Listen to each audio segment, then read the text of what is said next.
GST coaching centre से। आज आपके लिए सवाल नंबर एक देखिए। सवाल नंबर एक मुझसे पूछा है 2019 में। आपसे बोला कि दो रेलगाड़ी की गति का अनुपात दिया है 5:6 है। दूसरी रेलगाड़ी 5 घंटे में 450 किलोमीटर दूरी तय करती है, तो पहली रेलगाड़ी की गति ज्ञात कीजिए। Option D 60, 65, 70, 75। तो आपको एक काम करना, हमेशा 3 चीज़ याद रखनी है आपको, चाल, दूरी और समय। ठीक है जी। तो दो रेलगाड़ी फर्स्ट और सेकंड, गति होती है 4, अनुपात दिया है 5:6। आपको ध्यान रखना है चाल, दूरी, समय। बस आपको सूत्र याद रखना है। चाल बराबर होता है जी आपका दूरी बटे समय। दूरी बटे समय। अब देख रहे आप, दूसरी रेलगाड़ी 5 घंटे, घंटे होता है समय दिया जाए, और 450 किलोमीटर दूरी तय करती है। आपको दूरी भी दी है, आपको समय दिया, तो आपके पास क्या नहीं है, आपके पास दूरी भी है और समय भी है, तो आपके पास क्या नहीं है, चाल। तो चाल का सूत्र होता है दूरी बटे समय। दूरी कितनी है आपकी, दूरी दी है आपको 450, और समय कितना, समय दिया 5 घंटे। तो चाल आ गई आपके 5 9 45 0, चाल आ गई आपकी 90 किलोमीटर प्रति घंटा। और यही दूसरी रेलगाड़ी, यहाँ पर कितनी दी चाल आपको, वो कह रहा 6, हम कह रहे 90, वहाँ पर कितना दिया 6, अपने के भाग करिए, तो कितना आ गया यहाँ पर, ये आ गया आपका 15। अब आपसे पूछा कि पहली रेलगाड़ी गति ज्ञात कीजिए। तो पहली रेलगाड़ी कितनी जाती है, 5, तो 5 गुणा 15 कर दिए, 15 5 75 किलो प्रति घंटा इसकी चाल हो जाएगी। सवाल नंबर 2 करके बताइए। दो सवाल एसएससी जीडी 2022 का एग्जाम पूछा गया थी। आपसे बोला कि दो संख्या का लैसे जो है, दो संख्या जो लैसे है, लैसे का 15 गुना है। दो संख्या जो लैसे है, लैसे का 15 गुना है। यदि लैसे एलसीएम और एचसीएम योग दिया 112 और एक संख्या दी आपको 49, तो दूसरी संख्या क्या कीजिए। ऑप्शन दिया आपको 21, 18, 15, 24। तो एक काम करेंगे, अगर दो संख्या में जो लैसे है उसके मैसे का 15 गुना है, तो मैसे मैंने x मान लिया, तो लैसे कितना हो जाएगा आपके यहाँ पर 15। यहाँ पे किसी कोई दिक्कत, ठीक है। अब आपसे बोलिए एलसीएम में एचसीएम में योग 112 है, तो आप ये योग कर रहे हैं, तो जोड़ो आप 15x प्लस 1x बराबर कितना होता है 16x। वो कितना कह रहे हैं यहाँ पर 112 है, ठीक है जी। तो 16 से काटना होगा, 16 सत्ते 112 है, तो x की वैल्यू आ गई 7। ध्यान रखो जी, एचसीएम तो हो जाएगा आपका 7 और एलसीएम हो जाएगा आपका 15 गुना 7। दूसरी संख्या बराबर होता है आपका एलसीएम गुणा एचसीएम बटे पहली संख्या। रखो जी, एलसीएम कितना है आपका 15 गुना 7, एचसीएम कितना है 7 बटे पहली संख्या कितनी आपको 49। 7 7 49, 49 से 49 के लिए तो कितना बचा आपका 15 बचे भाई। आपसे बोला कि 50 से कम सभी 3 के धनात्मक भुजों के योग ज्ञात कीजिए। यानी तो संख्या 3 से घटती हो 50 तक, उनके योग ज्ञात कीजिए। तो पहले संख्या निकालने की शॉर्टकट लिखिए आप, संख्या कितनी बनती है 50, तो 3 से कटती है, तो इसकी शॉर्टकट क्या है, संख्या माइनस पहली संख्या डिफरेंस प्लस 1, अंतिम संख्या कौन सी करनी 3 से 50 तक 48, ठीक है जी। माइनस 3 से पहली संख्या कौन सी करनी 50 तक, तो पहली संख्या करनी 3 बटे डिफरेंस यानी कि 3 6 9 12 15 ऐसे 3, तो डिफरेंस कितने का आ रहा है, सब में 3 3 में डिफरेंस आ रहा है, डिफरेंस 3 और प्लस 1, 48 में 3 के 45 बटे 3 प्लस 1, 3 से 15 15 और 16, तो संख्या का आ गई आपकी 16। अगर संख्या पूछे तो संख्या होगी 16, लेकिन आपसे पूछा योग, तो योग के लिए शॉर्टकट योग पूछे आपसे, तो संख्या बटे पूरा 64 अंतिम संख्या प्लस पहली संख्या, संख्या आपकी 16 बटे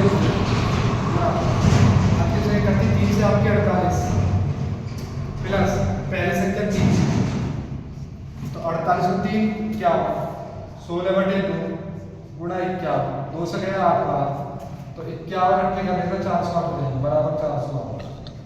सवाल नंबर 4 का होता है।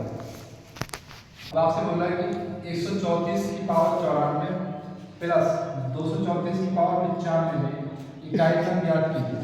ऑप्शन ए 0 4 2 6, तो कैसे करते हैं आप, तो घात कितनी आ गई यहाँ पर 94 लिए, तो हमेशा एक कम लेंगे, तो आज हमेशा हम लोग कितना लेंगे 93, अगर है तो 93 और देते 5, ठीक है। क्या है ज्ञान करने के हमसे 4 से भाग देंगे, तो 4 से भाग दो, 4 दूनी 8, एक बचा, 4 3 12, शेष कितना बचा, जितना भी शेष बचे उसमें आपको लास्ट में एक जोड़ना है, तो एक और एक 2, दोबारा देखिए जितनी पावर की उसमें से हम लेंगे 93, हमेशा क्या करेंगे 4 से भाग देंगे, जितना भी आपका शेष बचे उसमें बाद में आपको एक जोड़ना है, एक और एक 2, और अंतिम संख्या के ऊपर रख देना है आपको 4 की पावर 2 प्लस, अब इस तरह यहाँ पर दिया 4 है तो इसमें एक कम लो 14, और हमेशा 4 की भाग देंगे, क्या करेंगे 4 से भाग दो, तो 4 23 चौका 92 हो गया, शेष बचे 2, जब आपने कम दिया तो एक जोड़ो इसमें आप 2 1 3, और हमेशा इसको अंतिम संख्या के ऊपर रखेंगे, रख 4 के ऊपर तो 3 हो, 4 पर हो जाएगा 16 और 4 की हो जाएगी 64 बराबर 80। अब निकाल क्या है इकाई की हो जाएगी, इकाई का मतलब ये ढाई करेंगे तो पूछा इकाई का बराबर आ जाएगा। सवाल नंबर 5 करके बोलिए, सवाल नंबर 5 देखिए आप बोले जी अंडर रूट 40 96 बराबर है 64, तो जिसका मतलब है कि 40 96 अंडर रूट है 64, तो आपको इनका आंसर निकालना है, ये जोड़ के बताने कितना मान है, तो आपको एक काम करना है, आपको ये दिया है आपको 40.96 दिया है, 9 दिया, ठीक है, तो वर्ग में काम करते हैं, जैसे 2 अंक बाद पॉइंट दो तो हमेशा लगाएंगे 1 अंक बाद पॉइंट, अगर आप 4 अंक बाद पॉइंट दो तो 2 अंक बाद लगाएंगे, अगर आप 6 अंक बाद हो तो 3 अंक बाद लगाएंगे, अगर 8 अंक बाद हो तो 4, तो वर्ग में आधा हो जाता है, ठीक है, तो ये किसका वर्ग नहीं दिया जाए आपको 64, यहाँ पर 2 अंक बाद पॉइंट तो आप लगाइए 1 अंक बाद पॉइंट 6.4, ठीक है जी, यहाँ पर दिया आपको 4 अंक बाद पॉइंट तो आप लगाइए 2 अंक बाद पॉइंट 6.4, ठीक है, यहाँ पर दिया आपको 1 2 3 4 6 बाद पॉइंट तो 3 अंक बाद करिए आप 0.064, ठीक है, यहाँ पर दिया आपको 1 2 3 4 5 6 7 8 0, ठीक है, ये 0 ये 8 0, 1 2 3 4 5 6 7 8, ठीक है जी, तो 8 का करो 4, तो 4 के बाद 0.064 जोड़ना है, जोड़ लिया 4 6 4 10 6 4 10 और 11 6 4 10 और 11 6 और 1 7, तो 7.1 इसका आंसर है, एक शून्य गड़बड़ नहीं, ठीक है।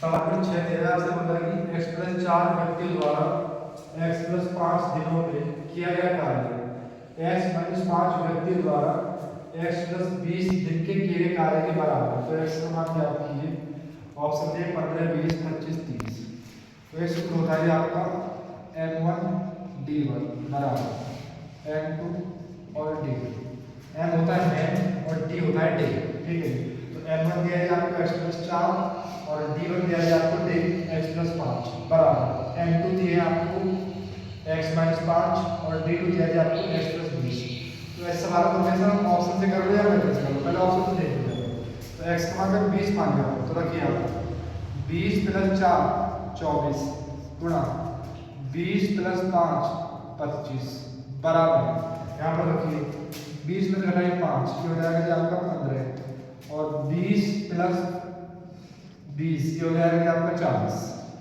ठीक है जी, 5 से काटो 5 पूरे 25 5 दिया 15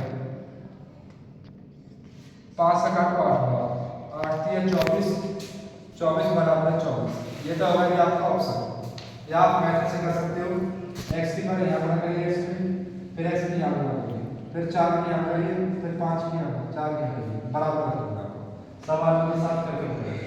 देखिए सवाल आपसे कह रहे हैं 6450 रुपए है 5% साधारण ब्याज की वार्षिक दर से 4 वार्षिक किस्तों पर देता है, तो प्रत्येक किस्त की राशि काटती है, ऑप्शन ए 1500 1835 1935 और 1935, सवाल है किस्त पे आधारित है, तो कभी किस्त पे आ जाए तो कितनी किस्त है आपके यहाँ पर 4 वार्षिक किस्त, 1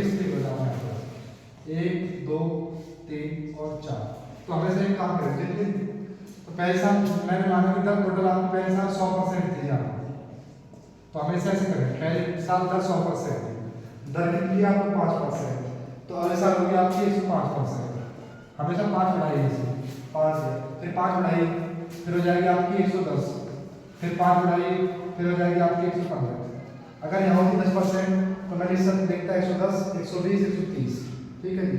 टोटल जोड़ो कितना बैठेगा आपके यहाँ पर? 5 5 10, 1 2 एक हाथ से का 3, 1 2 3 4, 430%। वो कितना टोटल 6450 रुपये ऊपर परसेंटेज नीचे, हम कह रहे हैं 430%। परसेंटेज हटा दो 100, 0 से 0 में से 43 से जाएगा लगभग 15 बार। अरे भाई 43 से जाएगा लगभग 15 बार, 1500 बराबर आ जाएगा 1500। सवाल पर आठ कर देखिए, आपसे बोल रहा है कि 7 11 15 x 14 21 25 का औसत 15 है। तो आपसे कह रहा है कि x का मान ज्ञात कीजिए। ऑप्शन के 3 14.5 12 13.3। कभी आपसे औसत पूछे तो औसत का सूत्र लिखिए। तो औसत बराबर होता है आपके यहाँ पर कुल योग बटे कुल संख्या, कुल योग बटे कुल संख्या। योग करके बताओ कितना बैठा है? योग कितना टोटल 93। तो इनके जोड़ को बैठा है यहाँ पर 93 यानी कि 93 प्लस एक एक्स दिया गया। कुल संख्या कितनी आपके यहाँ पर? 1 2 3 4 5 6 7 का औसत कितना दिया गया? औसत दिया गया आपको 15। इसके नीचे एक मानो ऐसे बना कर 15 सत्ते 105 बराबर 93 प्लस x। इसे इधर ले जाओ 105 माइनस 93 बराबर x। तो वैल्यू कितनी आ गई आपके? 12। सवाल नंबर जोड़ बटे संख्या आ गई 2 3 4। आपसे बोल रहा है कि प्रश्न नंबर 2 है एक त्रिभुज की भुजा का अनुपात दिया 1/2 अनुपात 1/3 अनुपात 1/4। परिमाप दिया आपको 104। तो आपसे बोल रहा है सबसे लंबी भुजा ज्ञात कीजिए। और संख्या 52 48 44 और 40। तो कैसे करेंगे? तो संख्या बटे वाली की तरह ऐसे 2 3 4 ऐसे कितना आ जाएगा आपको? 12। 2 3 4 ऐसे आ जाएगा 12। वह बड़ी छोटी से ले 0 काट दो, 12 2 काट देंगे, 3 काट देंगे, 4 काट देंगे, ठीक है। ऐसे मान लो आप 12 गुना कर दो आपको, 12 की जाऊंगा 12 की जाऊंगा 12 की जाऊंगा 2 से गए 6 बार, 3 से गए 4 बार और 4 से गए 3 बार। ये आ गया आपका 6 4 3, ठीक है। पूछा दिया है परिमाप। परिमाप होता है सभी भुजाओं के योग। वो कह रहा परिमाप 104 है। हमारे साथ टोटल जोड़ यहाँ पर 6 4 10 10 और 3 13। वो कह रहा परिमाप 104 है, हम कह रहे 13। परिमाप होता है सभी भुजाओं के योग। तो 13 8 104। सबसे लंबी भुजा कौन सी? सबसे लंबी भुजा कौन सी आपके यहाँ पर? 6। तो 8 गुना 6 बराबर आ गया 18। अगर सबसे छोटी पूछता तो 3 गुना 6 3 गुना 6 बराबर आ जाता है छोटी 18 बड़े। आपसे बोला कि एक बॉक्स में 1 रुपया 50 पैसे और 25 पैसे के 280 सिक्के हैं जी। 1 रुपये 50 पैसे और 25 पैसे का अनुपात दिया गया आपको यहाँ पर 8 4 3 सिक्के का अनुपात दिया गया। आपसे कह रहे हैं 50 पैसे में सिक्के ज्ञात कीजिए। Option A 70 60 80 100। कभी सिक्के सवाल कैसे करेंगे? तो एक काम करें, जब आपके पास 1 रुपए के 8 सिक्के हैं, टोटल सिक्के कितने बने आपके यहाँ पर? टोटल सिक्के बने 8, ठीक है। अब ये 50 पैसे, तो हमेशा 100 पैसे बनेंगे सिक्के। 50 पैसे, अब जब कर रहे 100 पैसे, तो 100 पैसे के लिए कितने बनाने पड़ेंगे आप बताइए? आप 2 करने पड़ेंगे 2। जब आपने 2 की यहाँ बना गई, 2 की यहाँ बना गई, 4 2 की 8 सिक्के आपके हो। 25 पैसे, इसको बनाइए 100 पैसे, तो 100 पैसे के लिए कितने बनाने पड़ेंगे यहाँ पर? 4 और 4 की हो गए 4 3 12। हमेशा 100 पैसे बनेंगे सिक्के यहाँ पर। वो कह रहा टोटल 280 सिक्के हैं यहाँ पर। हमारे साथ सिक्के कितने आपके यहाँ पर? 12 8 20 20 और 28। तो कितने आ गया आपके यहाँ पर? 10 12। अब आपसे पूछा कि 50 पैसे सिक्के की संख्या बताइए। तो 50 पैसे सिक्के कितने आपके यहाँ पर? 8। तो 8 गुना 10 कर दो बराबर आ गया 80। सवाल नंबर 11 का सवाल। अगर यदि एक गोले का वक्र दिया जाता है, एक गोले का वक्र, यदि एक गोले का वक्र दिया तो 314.5 सेंटीमीटर है, तो उसकी त्रिज्या ज्ञात कीजिए। ऑप्शन दिए आपको 7 3.25 5.25। तो गोले का वक्र सूत्र होता है यहाँ पर 4 पाई आर स्क्वायर और गोले के आयतन सूत्र होता है यहाँ पर 4/3 पाई r 3। अब आपको दिया है वक्र प्रश्न, सूत्र लगाइए वक्र प्रश्न। तो वक्र दिया है आपको 346 0.5 बराबर 4, पाई का मान रखिए 22/7 और आर स्क्वायर। पॉइंट हटाना नीचे 0, 11 से काटें, 11 दूनी 22, 11 से काटना, 11 से 33, 1 बचा, 11 का 11 और 11 का 55, 5 से काटो, 5 से 2 बार, 5 6 30 और 5 3 15, ये हो जाएगा कि आपका आर स्क्वायर बराबर 63 गुणा 7 बटे 4 गुणा एक ये वाला 2 एक ये 2 2 गुणा 2, इस पर चल जाएगा आपका अंडर रूट 63 गुणा 7 4 गुणा 2 गुणा 2 अंडर रूट 63 को लिख सकता हूँ मैं 9 गुणा 7 और एक 7 है, 9 गुणा हो जाएगा 3 और एक 7 बाहर आ जाएगा, 4 गुणा 2 एक 2 बाहर आ जाएगा, तो 7 3 21/4 आ जाएगा। इसका आंसर है 5.25। सवाल नंबर 12 का बताइए। एसएससी सीजन पूछेगा सवाल नंबर 12 आपसे बोला कि एक व्यक्ति किसी वस्तु को उसके लागत मूल्य से 5% अधिक में बेचता है। यदि उसने 5% कम में खरीदा होता तो उसे 2 रुपये कम में बेचा होता और उसे 10% का लाभ होता। तो वस्तु का लागत मूल्य आपकी और समझिए 300 400 200 100 लागत मूल्य होता है जी आपका क्रय मूल्य, ठीक है जी। तो मैंने 12 रुपये वस्तु से 100 में खरीदी है आपको, ठीक है जी। उसके लागत मूल्य से 5% अधिक में बेचता है। आपने वस्तु 100 में खरीदी, 5% आप अधिक में बेच रहे हैं, तो 100 का 5% निकालिए आप, तो 5/100। अब वस्तु जा रही है जी आपकी 105 रुपये, आपने 100 में खरीदी और आपने बेची 105 रुपये। यहाँ तो कोई दिक्कत किसी को।